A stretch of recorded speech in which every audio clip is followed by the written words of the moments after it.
विदुर जी जब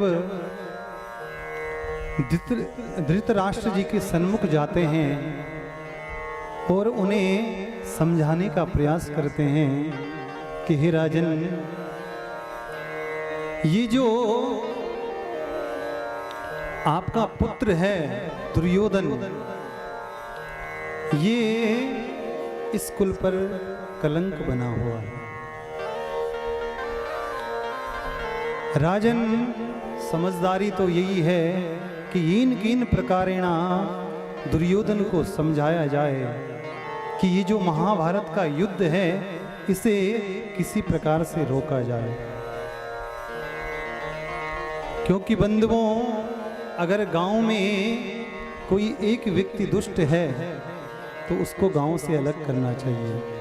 अगर एक व्यक्ति के हटाने से अगर पूरा गांव सुधर रहा हो तो उसका परित्याग करना चाहिए। हाँ, 100 व्यक्ति को त्याग कर अगर पूरा शहर, पूरा राज्य अगर सुधर रहा हो तो उन 100 व्यक्तियों का भी त्याग करना चाहिए, ऐसे हमारे शास्त्र कह रहे हैं।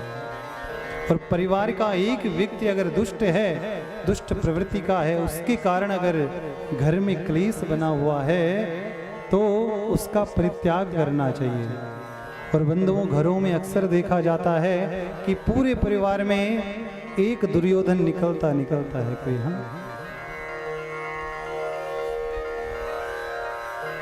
या एक मंथरा कोई ना कोई निकल जाती है। प्रेम से बोलो जय श्री कृष्ण। जिसके कारण पूरा घरबार, पूरा परिवार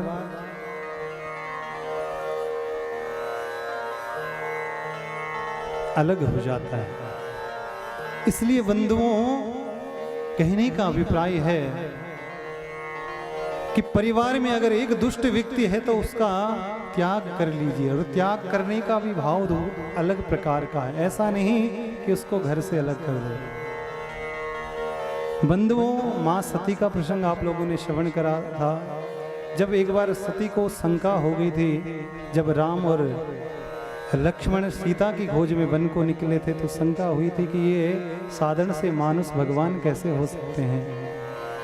शंका हुई तो माँ गौरा ने सीता का रूप धारण करा और भगवान ने पहचान लिया। भगवान ने पहचान लिया तो भगवान ने माँ गौरा का प्रणाम करा, चरण वंदन किया। माँ पार्वती को संशय हुआ कि एक साधारण से व्यक्ति में ये क्षमता तो नहीं हो सकती कि मैं माँ सीता का रूप धारण करके आई हूँ और ये पहचान जाऊं। ये तो अवश्य परमात्मा है। माँ पार्वती की वह शंका जब दूर हो गई, जब वह भगवान भूत भावन भोलेनाथ के सन्मुख पहुंची तो सारा वृतांत भगवान ने अपनी दिव्य दृष्टि से देखा। तो कहते हैं बंधुओं, भगवान शंकर ने भी मां सती का त्याग करा, पर ऐसा नहीं किया कि मां सती को अपने कैलाश से दूर भेज दिया हो। कैसे त्याग करा? मन से त्याग कर लिया था।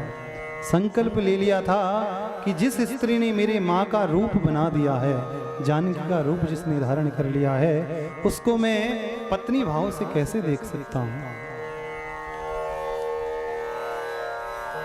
तो बंधुओं, कभी कभी हमें जरूरी नहीं कि परिवार के उस दुष्ट व्यक्ति को घर से निकालना हो, उसको अपनी आंखों से दूर कर दो। कैसे दूर कर दो? उसको देखना, उसको सुनना, उसकी बातों पे बिल्कुल मनन ना करें, उसको इग्नोर कर दें। हाँ, सबसे बड़ा कष्ट कब होता है व्यक्ति को? जब आपकी कोई सुने ना। हाँ, आप हाथ पकड़ पकड़ कर कहें कि दीदी सुन सुन सुन, और दीदी कहीं और की ही बातें करे, तो सबसे ज़्यादा कष्ट होता है। तो उस व्यक्ति की सुने ना आप बिल्कुल भी। तो इस प्रकार से भी हमारे शास्त्रों में त्याग करने की विधि बताई है।